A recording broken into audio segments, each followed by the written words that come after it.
सपा और कांग्रेस के तुष्टीकरण की फैक्ट्री में ताला लगा दीजिए। पहले चरण के मतदान के बाद चुनावी घमासान और तेज। हर वर्ग और समुदाय को साथ लाने की कवायद तेज हो गई है।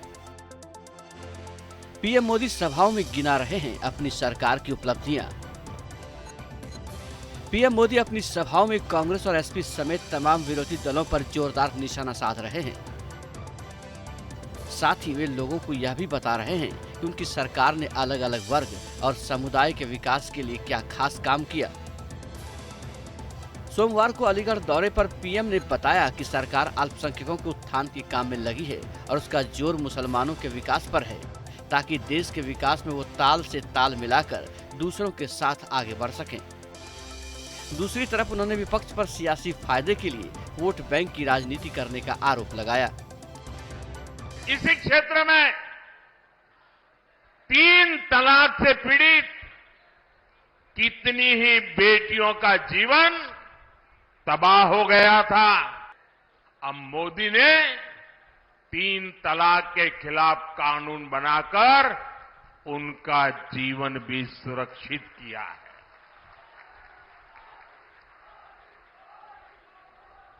पहले हज कोटा कम होने की वजह से कितनी मारामारी होती थी, उसमें भी रिश्वतखोरी चलती थी। सऊदी अरब के क्राउन प्रिंस से आग्रह किया था कि हमारे भारत के मुसलमान भाई बहनों के लिए हज का कोटा बढ़ाएं। आज न सिर्फ भारत का हज का कोटा बढ़ा है, बल्कि वीजा नियमों को भी आसान बनाया गया है।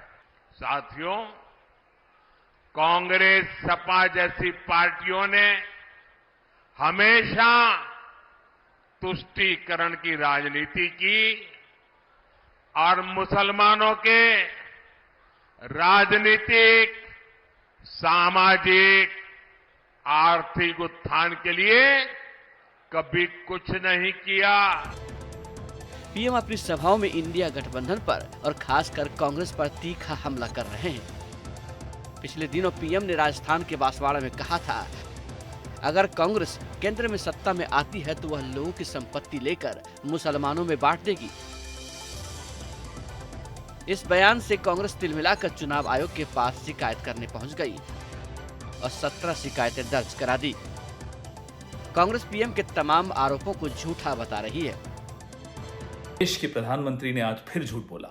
एक चुनाव जीतने के लिए आप झूठ पे झूठ परोसते चले जाओगे जनता को।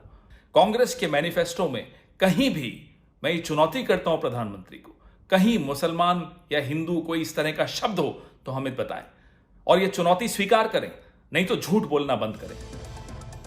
वहीं बीजेपी नेताओं ने भी राहुल गांधी की ओर से दिए बयानों और शब्दों के इस्तेमाल को लेकर चुनाव आयोग के सामने आपत्ति दर्ज कराई है।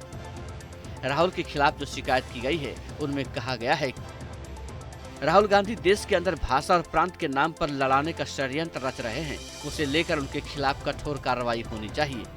राहुल गांधी देश को उत्तर और दक्षिण के बीच लड़ाने का षड्यंत्र रच रहे हैं।